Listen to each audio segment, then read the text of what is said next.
Ngiyabingelela ababukeli be-White Media lo nibingelelayo ke umzukulu odabuka phansi endaweni yasoLundi esigodini sakwaceza emahlabathini. Ngijabule kakhulu bafowethu uba ingxenye yalo mcimbi wempucuzeko ukuthi ngithola ithuba nami lokuzo-performa noma ukuzosebenza. Kungithokozise kakhulu indlela engamukeleke ngayo noma indlela engithe ngavelela ngayo ngiyalibona ikusasasa.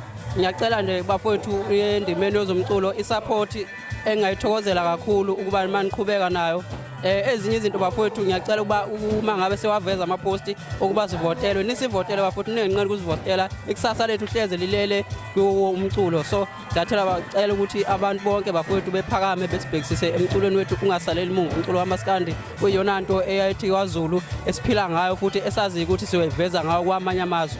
Ngidlulisa nje ukubonga kakhulu isupport engilitholile nakuyokuba ngenelele lo mncintiswano we-10,000 ubuzowinwa yithina baMaskandi abasafikayo nabasavelele ababizwa ngamavukana.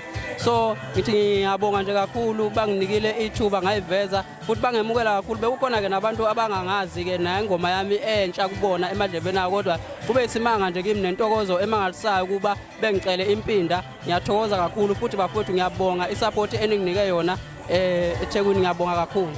Kuyisi-CD yami ke yokuqala le engikhiphile njengamanje engicabanga ukuthi abantu ibe nokubathinta ngaphakathi kubona okungasho mina okubonakalisayo nangendlela abaveza ngayo uthando lole ngoma yami engikhiphile. Bafowethu ngiyathokoza kakhulu and futhi ngiyacela ukuthi nilindele nimamelisise i-album yami ezolandela ngonyaka ozayo. Ngiyacela ukuthi nilalelisise njengalena nithande futhi ngicabanga ukuthi nayo iyokwakha uthando enhlizweni zenu. Akukho okunye bafowethu engakuncoma nokungakubalula kakhulu njengesupport engiyitholile endimeni kaMaskandi.